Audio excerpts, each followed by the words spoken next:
All right, let's kick things off. So X-Men '97 was only like a few episodes. I mean, like 10, and that seems to be like the ballpark for a lot of streaming services and stuff nowadays. Are there parts of you guys that wish that really wanted to maybe dive a bit more into your characters or flesh things out that you touched on during your production? Everybody wishes their part was a little bit bigger. I don't think of things in those terms, honestly.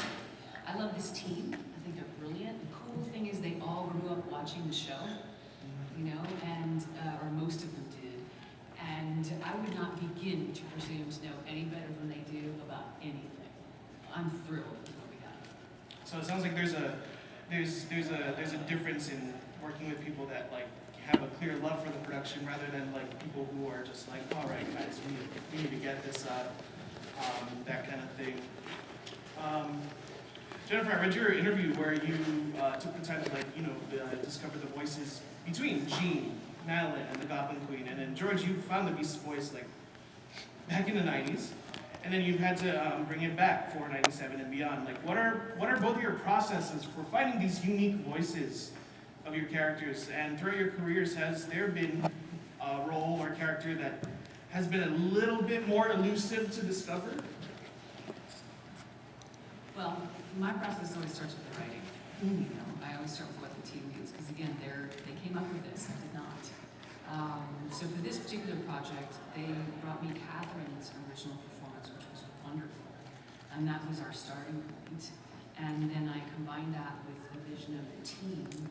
And to me, one of the unsung heroes of the whole thing is our voice director, Meredith Lane.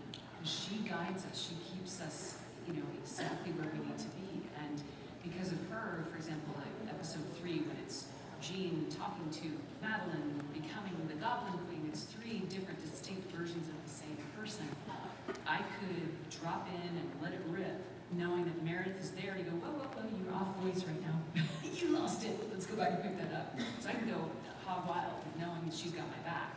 She really is the one I appreciate so deeply in this whole process. And the whole team, they're brilliant. What they wrote was amazing. Finding Beast was very, very simple for me because I identified with the character right off the bat. All I had to do was make him sound more intelligent, like the smartest man in the world. And as a kid, I was bullied. I was the fat kid in school, so I took a lot of the same beef as a lot of the people who feel disadvantaged and that identify with the show. So Finding Beast was not a difficult process for me. And to go back into the process with X-Men '97 was like falling off a horse and getting right back on. It was the biggest joy that I'd ever experienced in my entire life to be called back to do Beast again. And as far as the role that I found most challenging to go into was, I did a series back in the '90s called Maniac Mansion for the Family Channel, in which I played a mutated 4-year-old kid. And so I had to be a 4-year-old for 3 years. I had a page boy haircut, and I had to talk in a falsetto voice. So that was probably the biggest reach that I've had to do in my career. But it was, again, one of the most fun times that I ever had, because as a guy in his 40s, to be able to go back to your childhood and act like a 4-year-old, that was fun. And get paid for it. Jennifer, how about you? Are there any roles throughout your career that you've like, oh man, you kind of had to sit and wait with it longer than you thought? The one that stands out to me is God of War. I cannot remember which one, but the baddie in that particular installment, Electo. And she manipulates heavily and trades on her sexuality, and it was performance capture. So in performance capture, you're actually in the space, doing the thing and moving. When it's VO, I kind of feel like I'm hiding in space and nobody can see me and I can do whatever I want.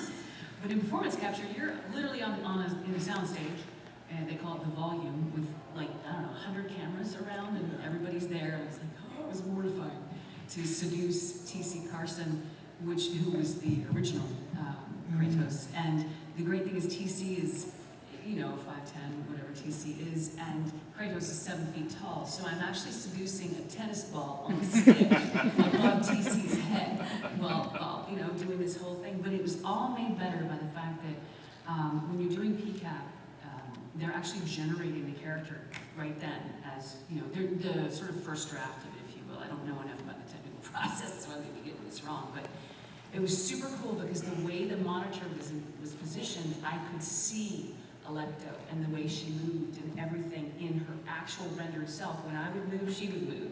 So it really helped. It was like putting on the most amazing hair and makeup instantly and dropping into character. So it was challenging and it was also really fun.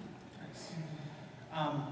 So are there, for both of you, are there any properties or projects that you haven't worked on yet that you'd like to do someday? Like any dream projects or roles? Something where I can ride a horse and sing. Oh, At the same time. For me, my dream, honestly, I came into this business a long, long time ago. I came into LA in the mid-90s and would get to audition for, Woman Number 3 and things like that. And I just wanted to do everything the guys did too. And I still feel that way. I want all the opportunities. I don't want just the gendered opportunities. I want all of them. I think everybody deserves all of them. Agreed. I have no future plans whatsoever except to stay alive. They actually brought me out of retirement to reprise Beast, and I'm very happy that they did, and as a result I'm actually back doing a character on Ginny and Georgia, and I thought I was retired. And I'm working more now than when I was an active actor. So no, I just want a nice, peaceful, I'd like to do X-Men until we've exhausted it, because I love it so much. I loved it so much in the 90s and still do. But as far as tackling any more on-camera work, I think I'm pretty well done. Actually, there is something I would like to add to that question. Yeah. Sorry, is that so often production companies will come in and they'll take like a game property, for example, and turn it into a film or a TV series, and they won't even look at the voice actors involved. And they are overlooking some of the brightest, funniest, best to work with, most brilliant human beings I've ever met. And I want to see that change, and I, of course, want to be part of that change. That would be fun. So, yeah. I hear you.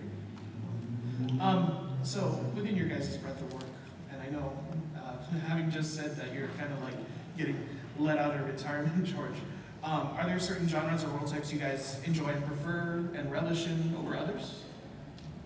I loved action. I've been a biker most of my life, so I've done an awful lot of biker movies. I love riding motorcycles, and I just had to give up because of my arthritis. But I rode for 50 years, and I've been acting for 54. So, yeah, I'm looking back and relishing my memories more than looking forward to anything more than relishing memories.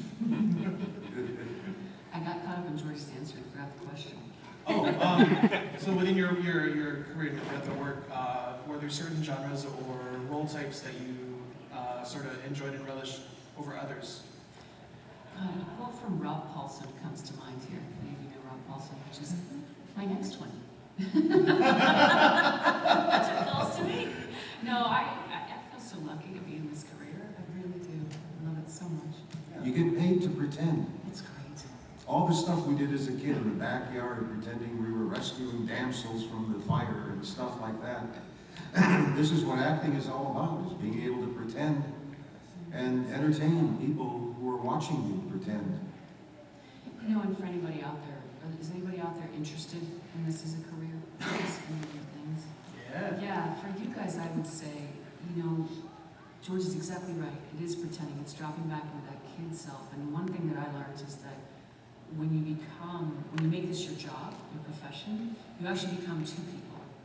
You become that person, which is exactly what George said.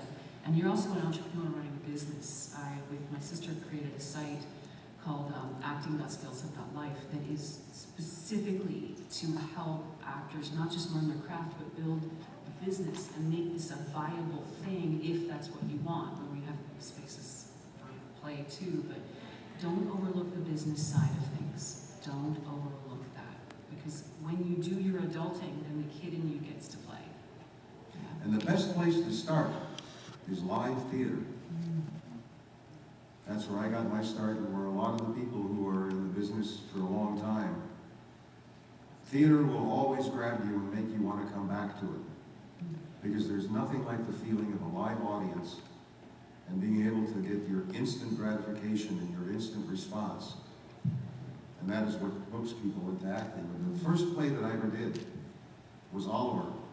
And I got conned into it by my girlfriend, because I went to an all-boys school and she went to an all-girls school. And they needed guys to audition for the show.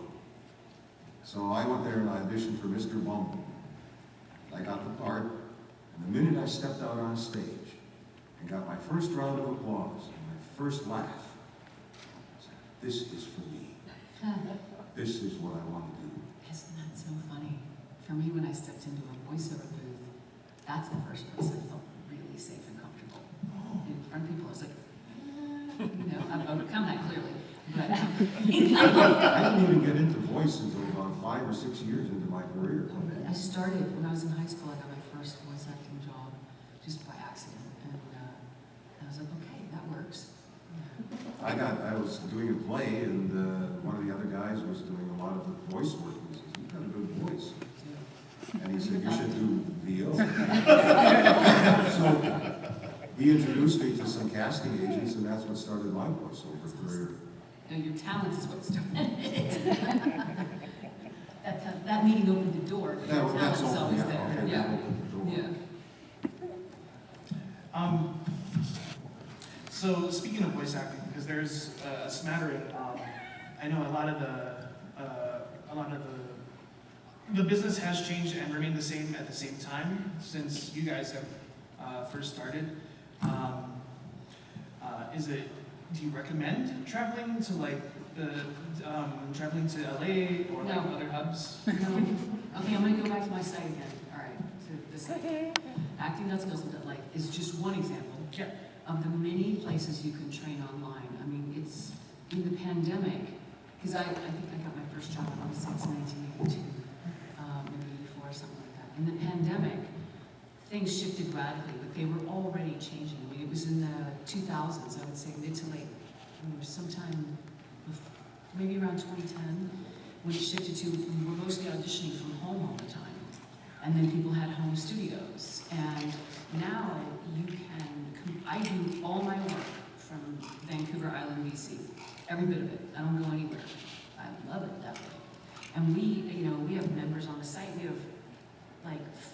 We have 90-some coaches who are all there, and they're all like working actors. They're real people in the industry. So this isn't just a fluke. They're voice directors, casting directors, and just one of those 90 coaches has taken 5 different people through this process, and they have LA representation, and none of them live in LA. One of them lives in Malaysia. Like it's not about the externals. I think people get into this thing I call kind of unconscious avoidance. Like, I need to buy this equipment. I need to meet this person. I need to go do that thing out there. And where the rubber really meets the road is, number one, have a plan. This is our whole thing. Like, plan, you gotta learn, then you gotta practice, then you gotta check it with somebody who knows what they're doing and will tell you the truth, right? Build your skills first, and that is the lonely, difficult, sometimes boring, challenging thing. It's that time you spend on your own, wherever you live. Practicing reading out loud, doing theater, doing improv, taking a singing lesson, doing your singing workouts by yourself in the boring time. You do that to the point where your skills are solid, then you can get out there and play. Then you can begin to think about, all right, do I now know how to organize a business? Do I now know how to organize relationships? Do I now know how to run this business I want to do? Because it's not just a craft, it is a business. They call it show business, not show fun or show craft. They call it show business. So you can do that no matter where you live in today's society. Yeah. Unless you're computer illiterate. Choose not to indulge. Speaking of computer illiterate, let's have a, so as you see, there's a microphone in the aisle. This is also a Q&A sort of session. We want to invite any questions from you guys, the audience, if you guys would like to pose any questions or statements to. Don't be shy, you will Jennifer not have us and like George. this again. While we're waiting for a bit more, we kind of touched upon this in the back. Is this your guys' first time here? Yes. Yeah. And you guys, well, how long are you staying? Are you going to get to enjoy really the visit, the stay?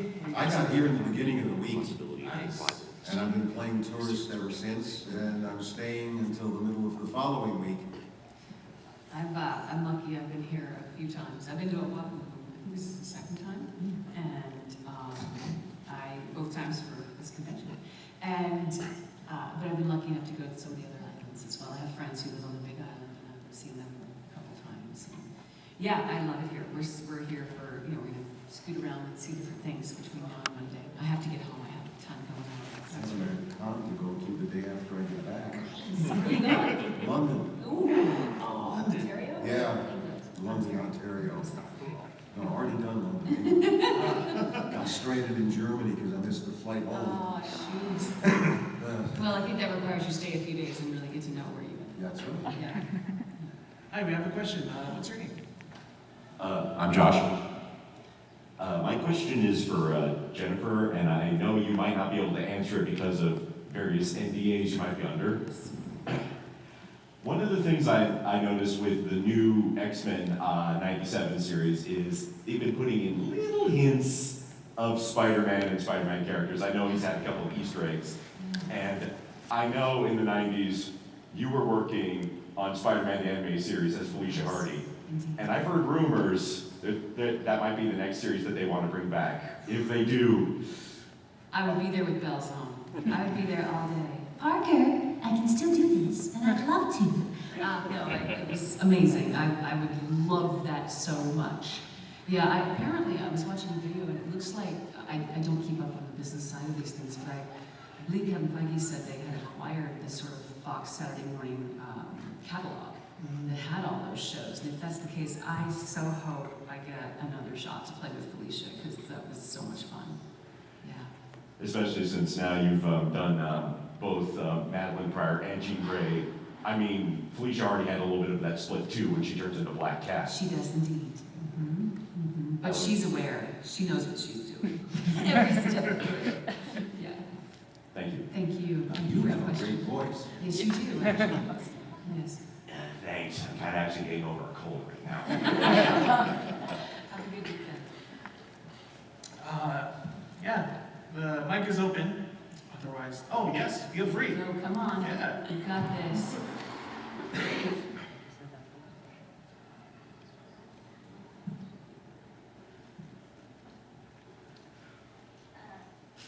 Hey, take that thing and you point it down. It needs to bend to you, not you to hit it. There you go. You hear me now? Yeah, really well.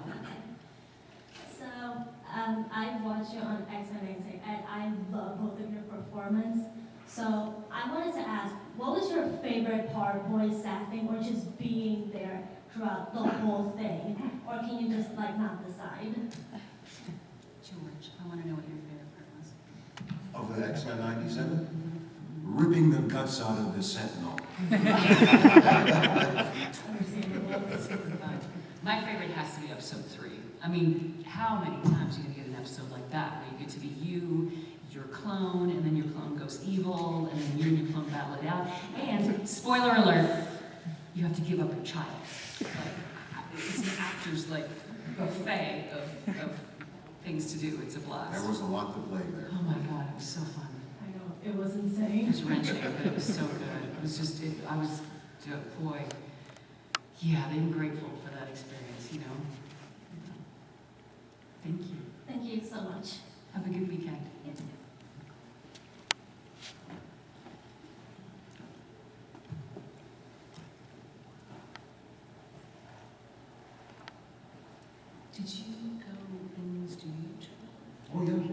the same studio we did the original series. Who else was in there with you? We all go in individually, but everybody that lives in Toronto records at that studio. It's you and Tortio, Cal's and Tio. Cal's and Tio, Catherine, Oh my God. Allison Seeley Smith lives Yes, she's in Manitoulin. Yeah, she's good. Yeah. And she comes down to record. Oh my God. Who else? Well, the guy that played Morph. JP. No, Oh, the original one. Yes, the original yes. Morph. Yes, Ron Rubin. Yes, yes. He's got another part. Yeah. But everybody that records in Toronto records in the original studio that we did the original X-Men in. And not only that, but this is something for my personal thing.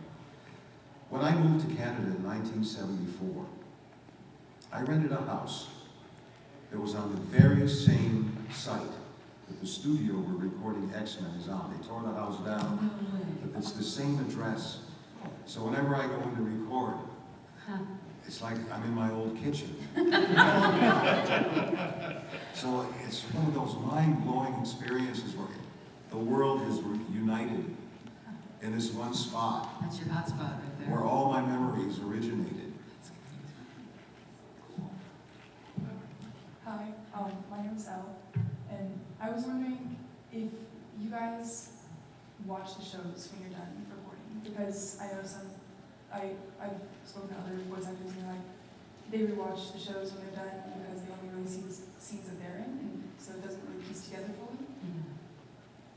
Oh, I watched it religiously, yes. I also had to rewatch it when we started X-Men '97 because 26 years had passed. And I had to kind of refresh my memory of where the shows were and where they were going and where we picked it up. But yeah, I watch everything that I did if it's available to watch. I also am very critical of my own work. Yeah. So I like to see, oh geez, what well, that stinks, you know. Yeah, that's the hard part. That's the hardest part. I don't like that. Why did I make that choice? Because someone told you to. That's the thing. It's like doing film. I'll never forget, I was doing a movie ages ago in Alabama. It was an indie film, and the director, the camera was mounted right here on the dolly, and I was sitting on the dolly, and the director's about where you are. And he kept telling me to act bigger, because he can't see it. He doesn't have a monitor or anything. I'm like, but it's gonna suck. It's gonna be so bad. I didn't say this, but I was like, but okay. And finally, after the 6th time of redoing it, I could feel the crew going, because it was lunchtime. I'm like, I'm just gonna have to suck. Here we go, I'll be a bad actor for you. And he loved it. Made it to the movie, it was awful. So we don't have control of what the No. chosen takes are. But I don't rewatch my work. I don't have time, unfortunately.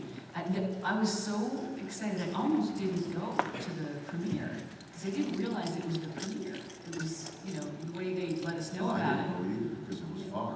Yeah, that too, right?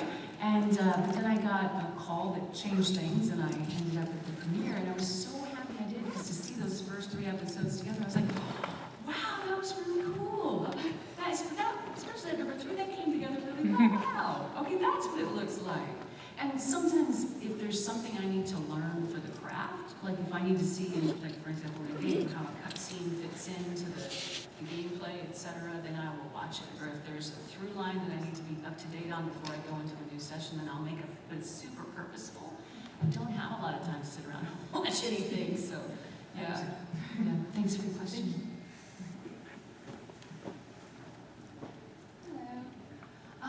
So growing up reading the comics, you guys' voice was just perfect for your characters. It's how I always imagined it in my head. It was very weird. But my question is, what other character do you think would have been fun to play, whether it was a good fit for your voice or not on the show? Just for the fun of it. On this show. Oh, I would have loved to have played Wolverine. And I think I read for Wolverine as well as Beast. I can't hear anybody else doing these. Well, everything works out the way it should, ultimately. There is a karma in this world that will bring all forces together where they belong at some point or another. You know, it's funny, because the circle of voice actors is, it's specific. It's not small anymore, but it is very specific. And I'll say that they are, again, some of the most brilliantly talented humans I've ever met in my life. these are some seriously good actors. And like, I've played Rogue in other iterations, other shows, games, etc. But, and this happens every time, like I read for something and I wish I had it for a second, which I really don't spend much energy on that. I pretty much do a Dory and erase my brain when I audition for something. And because what inevitably happens is when I see or hear the role later, I'm like, oh my God, she's perfect, whoever they cast. And Lenore is so brilliant in this role. She's, I mean, she created, she originated it, and she just knocks it out of the park. As does Cal. Yeah, yeah. You know, and not only that, but once I got Beast and realized that this is the character that I most identify with. Like, I can't really personally identify with Wolverine because I never beat the crap out of him. And I always was the same kind of character that Beast was. Whenever I encountered a situation, I worked as a bouncer in a lot of bars, and I never hit anybody. I was always the guy that tried to talk a situation out, get the perpetrator out the door, which is what Beast does. So ultimately, I did find the right character to play in that show that has stayed with me for all those years. And I don't think I would have been as happy playing Wolverine. Yeah, we find our place, we find our people. And that's the thing too, for those of you going into this career, there's plenty more. No audition is the be-all, end-all, and it never should be. And if your head is in that place, take a break. Go do something else. Your life is too small. Go expand your life. It'll all fall into place. And life experience is the base that we put all of our characters on. So expand, you know, and participate in as many mediums as you possibly can. Live theater, voice, film, TV, do everything. Like in Canada, which is where I live, an actor is never really a voice actor or a commercial actor. You are an actor, and you do everything. You do the commercials, you do the animation, you do live theater, TV, film, and it's all like a giant pot of your work, your body of work, everything. You're never really pigeonholed into one little category. Do as much as you can. Hi, my name is Jay. I just want to thank you guys for coming out here and doing a great. Everybody did the show was really great. I really enjoyed it. I'm sure that's why everybody here is here. My question is, since you guys have been here for a while, what is your favorite thing to do? And is there anything else here on the island that you wanted to do that you haven't had the chance yet to do? My favorite thing to do here is nothing. Just to chill. And the food is ridiculous. You know, just the Ohana of the place. I just love it here. It's one of my favorite spots on the planet. I like opening my eyes and seeing your scenery every morning. The day before yesterday, my wife and I went down in the submarine, the Atlantis, and spent an hour at 105 feet below the surface watching fish. Spectacular. And on Monday, we're going to do a round the island all-day tour to see as much as we can. And Tuesday, we go see the Iolani Palace. And where did you get that t-shirt? It's a great I t-shirt. ordered it online and yes, Magneto was right. Yes, he was. I ran into t-shirts like that when we did the con in Brooklyn. And there were all a bunch of people but it was a lot more graphic than that. The X was in white, and Magneto was in black. And, I'd like a very cool. Thank you guys very much. Thank you. Thank you. My question is for George. I know you identify with Dr. Henry McCoy a lot, but I was wondering, do you have difficulty with the dialogue sometimes because in addition to being a medical doctor, he's also one of the smartest people alive in the Marvel Universe, and he could be talking about alien technology in one conversation, and then like a paragraph later he could be talking about medicine, and then the next he's quoting Shakespeare. Is it a little hard to keep up sometimes? Well, some of the dialogue I've tripped over when we get into a lot of the scientific terms. And I have to slow down and look at it, going, that's how it sounds. But not really. Having done voice for so many years, you learn how to some of these things that you have to do in a 60-second spot, and there's like that much dialogue. You train yourself to be able to take direction like you have a half a second to play with. That's my favorite. I love that. Act faster, okay. Yeah. But no, not really. Once you got the pronunciation correct, then it's not really a problem. I don't know what I'm saying, so. You sound like you do. Yeah.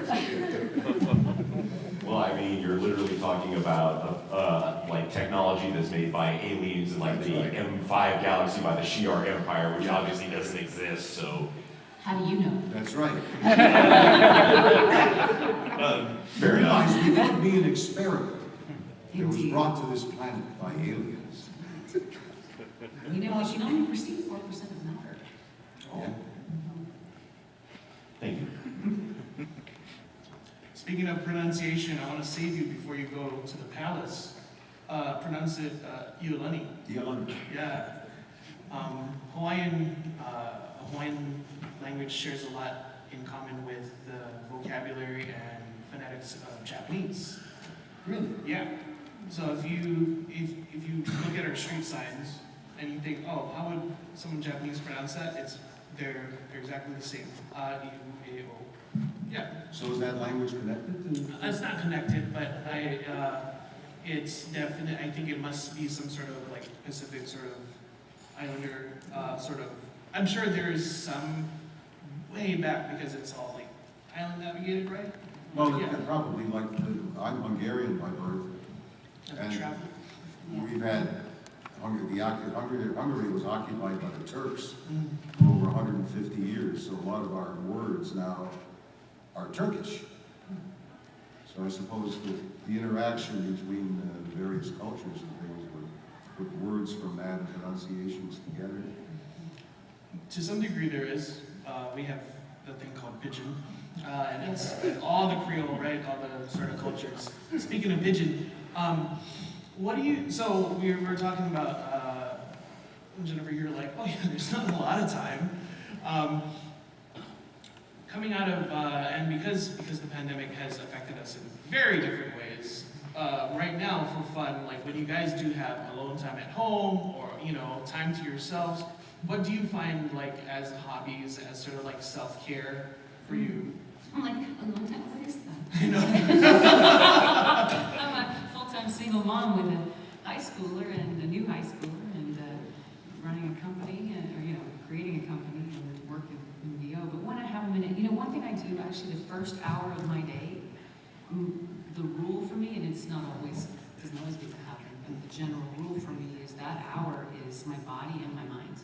I get up and I go outside. Sunrise is very, very important for me. That red light, I'm very affected by that. If I don't get it, I definitely feel it. That morning light, and also moving my body. It just dumps all the cortisol out of my system, and I feel better. And now recently, I call it my pain in the butt meditation. I'm taking a meditation learning thing. I roll my eyes because it requires 20 minutes in the morning and 20 minutes in the evening. I'm like, I don't have 40 minutes to spare. But I bit the bullet and I did it anyway, and guess what I do? And it has changed enormously already, the way my brain is functioning. I'm like, oh, this is a trip. But I also, I mind what I eat. Honestly, I'm just a huge redneck rebel inside. I can't stand what I perceive to be the corporate overlords, what's happening to us. And one of the big pieces of that for me is what I put in my body. I stay away from sugar. I stay away from processed foods. Now, this is like 80-20, you guys. You will find me eating French fries and chips sometimes because I love and I'm going to have an ice cream cone this week. It's just going to happen. But the rule is, like, if my great-grandmother wouldn't recognize it, don't have any business putting it in my body. So that's the general rule. So those are the things I do to take care of myself, and I have family around me, which is absolutely valuable.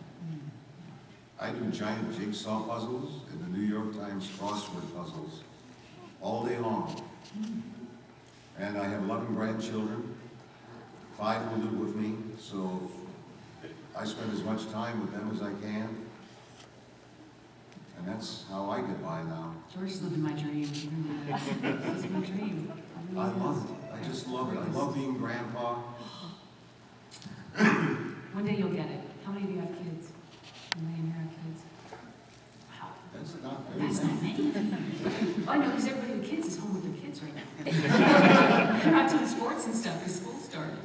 Yeah, I've seen a few families around. I love that. I mean, I would baby stuff like that. You get the baby near my table, I'm like, bye. Give me the baby. I love the ones that come dressed up in cosplay, the little kids. Yes, they're so cute. Speaking of diet, so what do you guys enjoy to eat while you're here? Is there something you gravitate, like you're like, okay, especially you, Jen, since you've been here before, is there something like, okay, well, I need to make sure I get this before I leave? Or is there something like George, like a favorite you've had since you've been here? Well, I found one favorite restaurant, which is the Scratch Kitchen Meats. Very, very good food. I had a donut from that famous bakery this morning. That was the best donut I ever ate. That's the thing about this island, like the food is so fresh and good. I just love that. I look forward, like, was it pulled pork last night? Yeah, so good. And anything like the fish. Oh, Yeah. jeez. I like the Pacific Islander flair to the food as well. Just love that. Yeah, I'd like to go to a luau. they're really good. Highly recommend. Make that happen. My wife doesn't like that kind of food. She is the pickiest eater in the world. Well, feed her before you go. Yeah. And go. She doesn't have to eat anything. And then there's still the show. The That's show's right. worth it. The show's worth it. Yeah, you can't miss that. Polynesian Center has all the food you can imagine. Polynesian Center. Oh yeah, it's way out there, but it's worth the drive. Polynesian Cultural Center. Yeah. Yeah. I want to let you guys know it's about 11:40. There's about 19 minutes left, so if you guys do want questions, feel free. There's no line. Hey, Don't be shy. Peter B. Parker right here, everybody. Don't have regrets. Hi, my question is, what was it like to be part of this revival of the X-Men animated series? Well, for me, it was the most euphoric experience I'd ever had. The day we went back into the studio for the very first time was probably the most exhilarating feeling that I'd ever had. Because the show meant so much to me, and to be able to do it again was unbelievable. And again, all those pieces of the universe that coincided at that one spot in the studio for me was just, I don't want to, I'm a child of the 60s, but I told Meredith, I said, this is like an acid flashback. We've already established we don't have a lot of families in here, so you're okay. I said, this is what they promised me. Finally, they delivered. Yeah. I'm so honored to be part of the show. I really, I don't take this lightly, to be able to take what Catherine started and then move it to the next place, knowing that Catherine's incorporated in a part of our cast. That's very important. And to have the guidance of Meredith, and to be working, honestly, like the people who, to me, writers are everything. Oh, yeah. Writers make the world go round. They should really be sitting up here as the stars, although most of them are hated. Just to be on a team like this, And Bo's writing, just brilliant. Brilliant, absolutely brilliant. Like, I've met a lot of the writers from the original show doing the cons. They've showed up here and there, and I've gotten to know Eric and Julia quite well. And I'll tell you, the writing on X-Men 97 is superb, just superb. They have caught the flavor of what we did 30 years ago to the T. And everybody who works on this show had to be an X-Men fan. Whereas in the original series, I think the only ones who really knew the X-Men cartoon, not the cartoon, but the comics, was Larry Houston. Yeah, and Larry's back. And Larry's back as a consultant. Yep. And he and I have become very good friends. And he's really happy with what they've captured, because that was the flavor that he created. And, you know, I don't, was this the case for you guys? I know when we did Spider-Man in the 90s, Stan would come to our sessions. Stanley would come and hang out. Yeah, he came to a couple of ours, but I wasn't there for those sessions, but he was only there a couple of times. Yeah. But from what I understand from Larry and Eric and Julia, they tried to discourage that because Stan would try and take over. Yeah. And he wanted to narrate the entire comic, cartoon. And they, no. This is not what we had in mind. He was like a little kid though when he would come. He would be so delighted. He would be so delighted to be there and so excited about everything. And when we did Spider-Man, in the 90s Spider-Man, when we had the season premiere, he invited we all went to his house. And he and Joan had like a little thing for us. It was, I didn't know at the time what I was standing there with Stanley and his wife, Mark Hamill's there, like we're all hanging out. And I'm just like, this is nice. Now I look back, I'm like, I have no idea what I was sitting in the middle of. It was crazy. Thank you. Thank you for your question.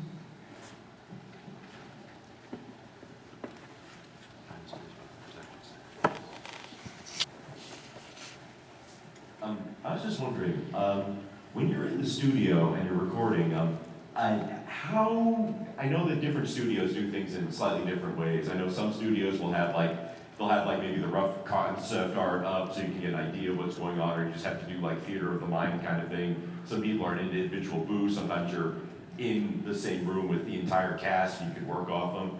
So on X-Men 97, how does that work? And is it similar to or different from how it was done back with the original series?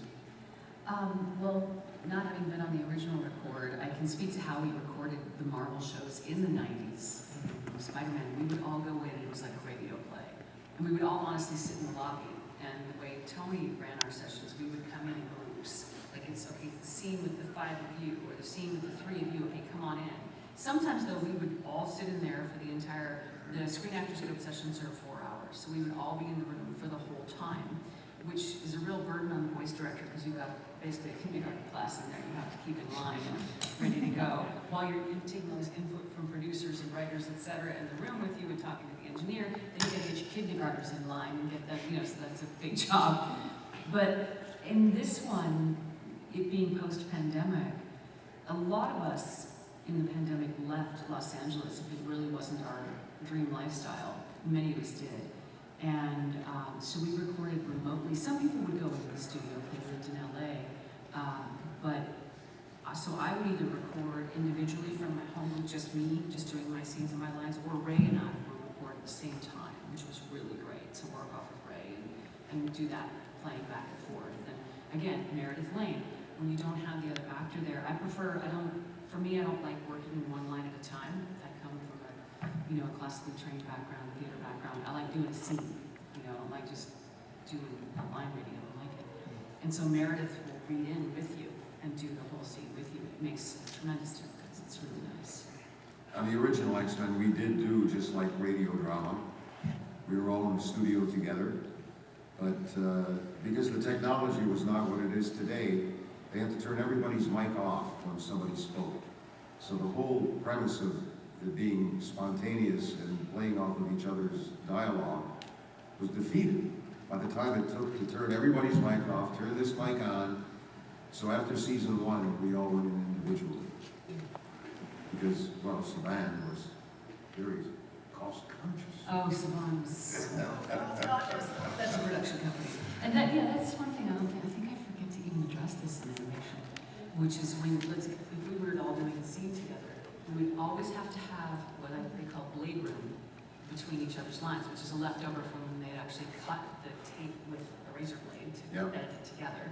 You need enough space, you cannot overlap and talk over each other, mostly. Now there are moments where that gets, there are exceptions to that, and you get to actually interact and interrupt each other, interject, and like that. We couldn't do that in a session.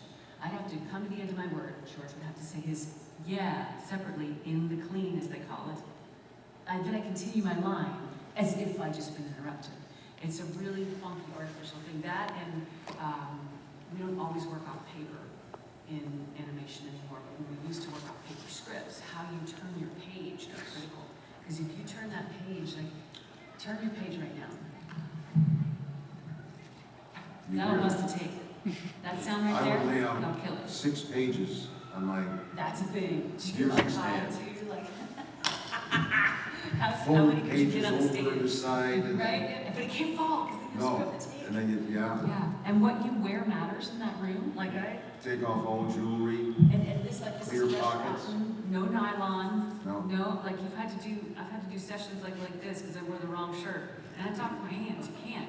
I could never wear this in a session. God, I can't wear these. I'd have to take off my watch, Yep, everything. take Makes off my noise. vest if I had anything in my pockets. It's just like going through the airport. Oh, there's someone with bat ears listening. Or get to the front door here.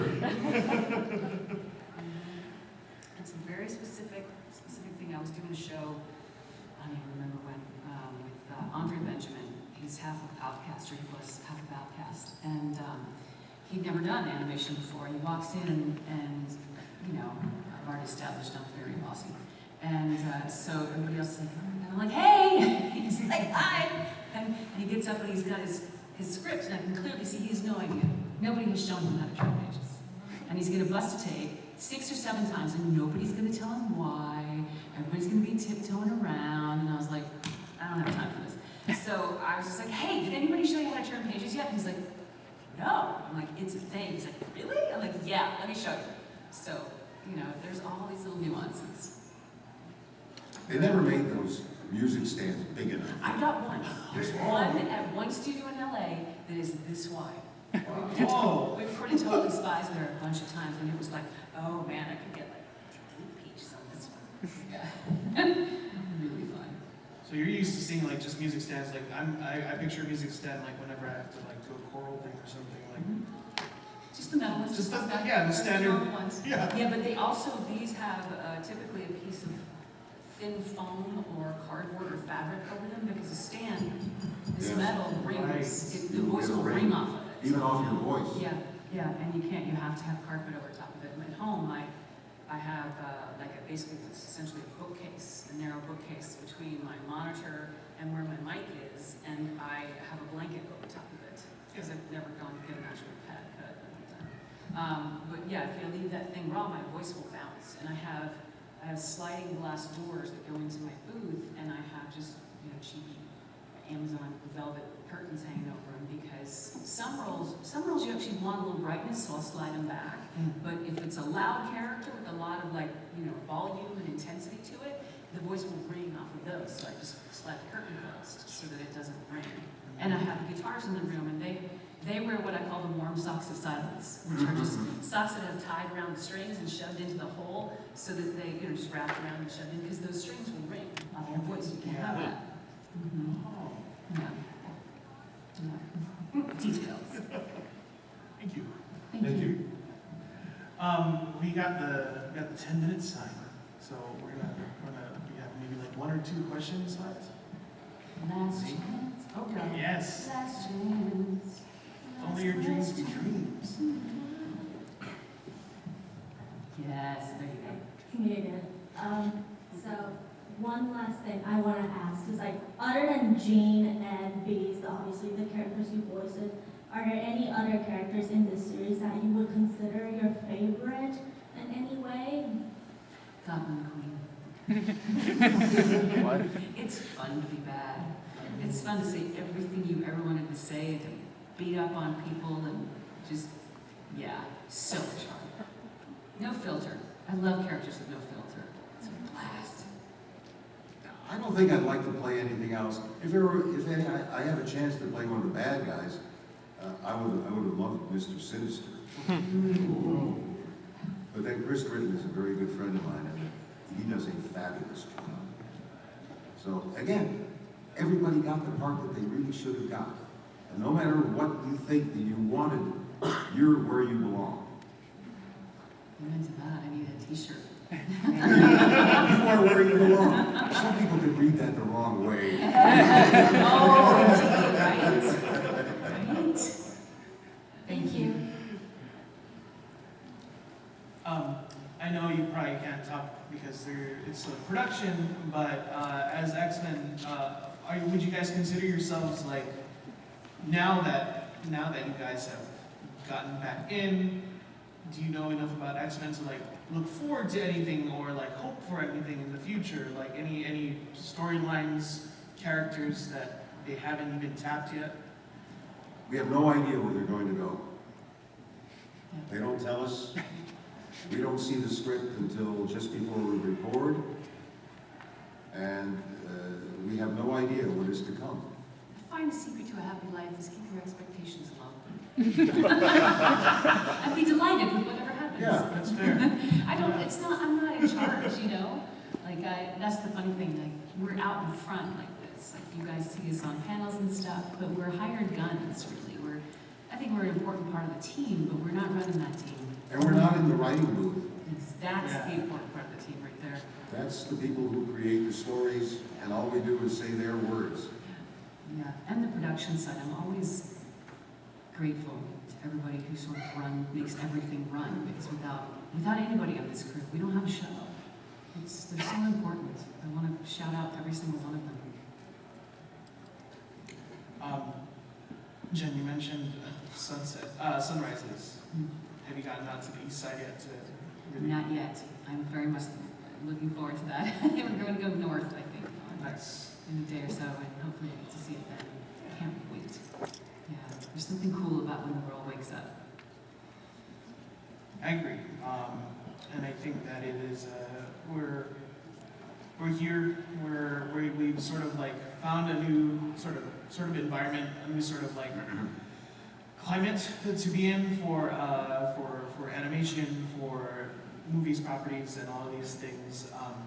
And I think it's moving ahead. Like that's one of the things I liked best about the series was that, like you said, there's a flavor to it that they were able to like weave in, and yet it still felt very contemporary. It still felt very, of our time now. Yeah. Yeah. I don't know about you, George, but many of us went in a couple of times to redo every single line of the show. Did you have to do that, or did you just do one round of recording?